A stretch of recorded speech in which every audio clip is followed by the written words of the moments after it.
Hello dear listeners, it's my hope that you're feeling okay. Today we are proceeding with our book titled The Trials of Brother Jero. Mpenzi msikilizaji, ni matumaini yangu ni mzima wa afya.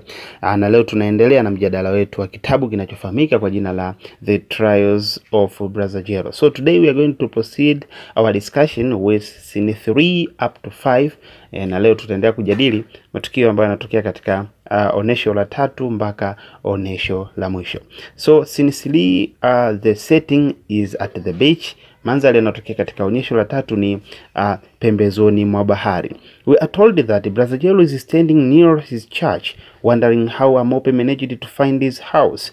Tunaambiwa kwamba Brother Jero amesimama karibu na kanisa lake, anashangaa jinsi gani Amope ameweza kupafahamu pale ambapo anapoishi. He said that he bought the property not because it is luxury things, but because it would help to distinguish himself from others, and finally they will start calling him the velvet-hearted Jeroboam.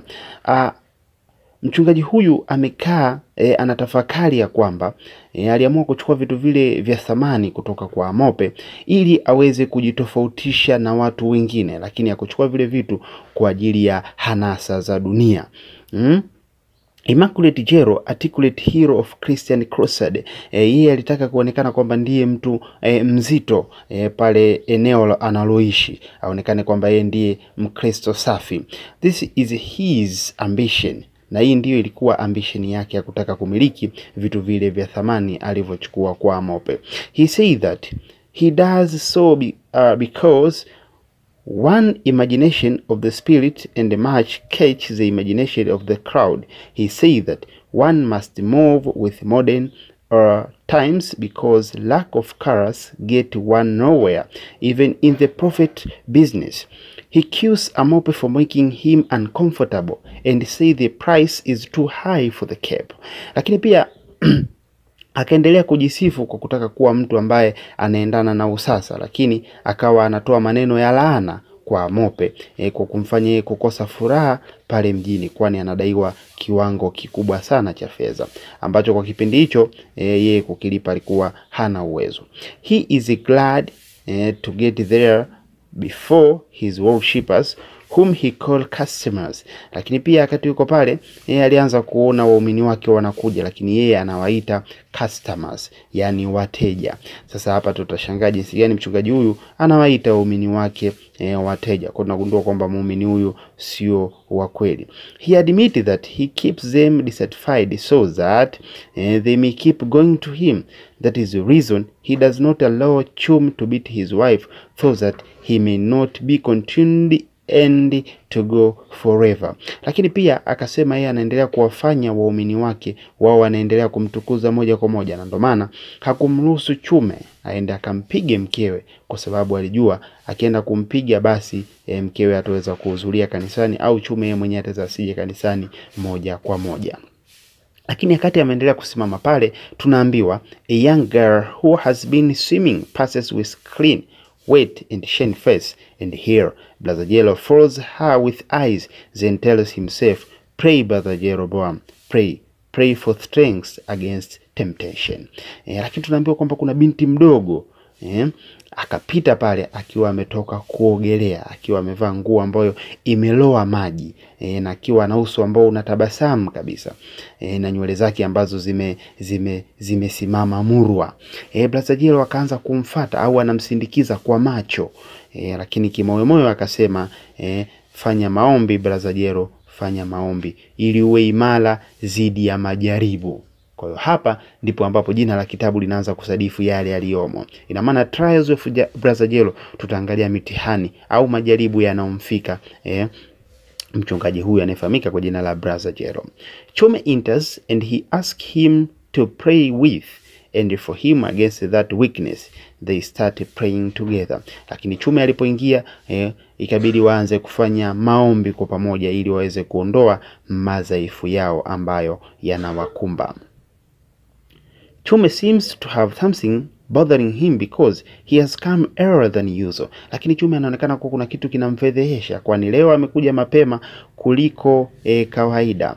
As he start mediating, Brother Jero says that his worshippers believe that he has no house and he sleep at the beach. Lakini Brother Jero alivyomwangalia akamwaminisha kwamba yeye hana nyumba na analala pale pale pembezoni mwa bahari. Sasa akajua kwamba kwa kuwa alikuwa amemwambia hivi, sasa muumini wake huenda ndicho anachokiwaza, kwa kuwa amegundua kwamba ana nyumba ambayo anaishi.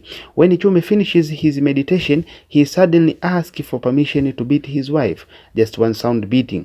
Brother Jero says it is against the will of God. Lakini Chume akamuomba Brother Jero kwamba amruhusu aende akampige mkewe hata mara moja. Lakini Brother Jero alimkataza, alimwambia kwamba kufanya hivi ni kinyume na matakwa ya Mungu. He tells Chume how he prophesies for him different position and it came true, and how he has prophesied that he will be a chief clerk. Chume continues to insist about the beating.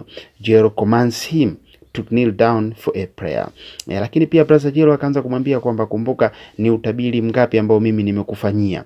Nilitabiri kwamba utakuja kuwa chief clerk na kweli imetokea. Sasa ukimpiga mkeo utaharibu tabiri zingine nyingi ambazo zinakuja na ni nzuri kwa upande wako. Chume continues to insist about for prayers. Jero tells Chume that this woman is his cross and he has to bear it and pray for strength. Kwa akamwambia it is better sasa akakaa na akaomba ili Mwenyezi Mungu aweze kumpatia nguvu kulingana na mitihani ambayo anaikumba. Other worshippers have arrived and Brother Jero leaves them chanting. Sasa waumini wengine wakafika na Brother Jero akawa amewaacha akiwa wanaendelea kuimba nyimbo za utukufu. He talks about a man that he has prophesied that he will be a made chief in his hometown. For another, he prophesied that he will be the first prime minister. Akawa anafikiria jinsi gani alivyomtabiria mtu ambaye atakuja kuwa chief pale mjini, lakini mwingine atakuja kuwa waziri mkuu pale mjini. Lakini nchi aliyotaja tunaambiwa ni mid north east state. Yani ni nchi ambayo ipo katikati mwa north pamoja na east. He said that it is a risky prophecy, but he made it because he badly need worshippers around that time.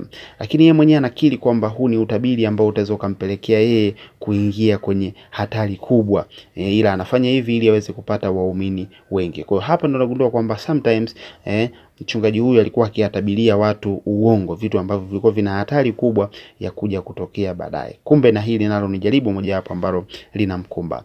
Finally, he managed to convince Chume not to beat his wife and he agrees. Lakini mwishoni tunafanikiwa kuona anamshawishi Chume asimpige mkewe na Chume anakubali. He sends Chume to bring water. Then a boy enters beating the drum and a woman chasing her. Lakini akamtuma Chume aende akamletee maji. Lakini kabla aliweza kuingia kijana mmoja ambaye anaonekana anapiga ngoma. Lakini kuna mwanamke akaanza kumfukuza ambaye alikuwa ni miongoni mwa waimbaji. He wrapped a period on higher up that half of the length of her thigh is exposed. Jeroboam followed the woman exposed the limbs with cut distressed concentration. Brother Jero leaves the duty Chume and follows them. Lakini tunaambiwa mwanamama huyu wakati anamfukuza kanga yake iliweza kushuka kidogo na nyonga ya yule mwanamama iliweza kuonekana, lakini Brother Jero alikuwa akitazama kwa macho ya wizi. Na hili ndio lilikuwa dhaifu lingine la Brother Jero. Meanwhile, a woman detached from the crowd shouting, "Echa, echa, echa, echa," and etc. Chume calls Brother Jero to come back, but is nowhere to be seen. Lakini pale wakati wanaendelea na nyimbo, kuna mwanamama akaendelea kupiga kelele kama amepandisha mapepo, anasema echa, echa, echa. Hii ni repetition tukianza kuchambua literal device. Sasa Chume ikabidi aende kumuita Brother Jero, lakini alivotoka hakumuona Brother Jero ni wapi ambapo alikuwa ameelekea. He started to minister the patience. He prays for forgiveness while the congregation responds amen. Kwa ikabidi waendelee kufanya maombi na hali ya kuwa waumini wanaendelea kuitikia amen. Then Chume prays for good life and promotion. Lakini Chume tunaambiwa akaendelea kuomba kwa ajili ya maisha mazuri. He say that for instance those who are clerk today should be made of chief clerk. messengers into senior service, petty traders into big contractors, those with bicycle to read a Kazi. Sasa Chuma akaendelea kuombea watu maisha mazuri. Kama mtu alikuwa akifanya kazi ndogo, basi baadaye aje kuwa na kazi kubwa. Kwa mfano, wanaoendesha baskeli waje kumiliki magari, waliokuwa wajumbe waje kuwa senior service na kazi zingine kubwa kubwa. Prophet Jeros appear a much altered man with his clothes torn and his face bleeding, ask him his assistance. Lakini Brother Jero anakuja aliyakuwa uso unachurizika damu na akawa akihitaji msaada. Brother Chume to dismiss the congregation. In the discussion it was revealed to the readers or audience that it was Brother Chume's wife that Prophet Jero had unpleasant encounter with that morning.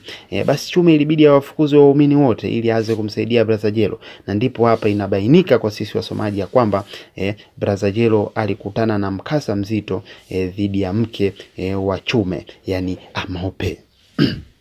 Chume's wife that Brother Jeros had unpleasant encounters with that morning.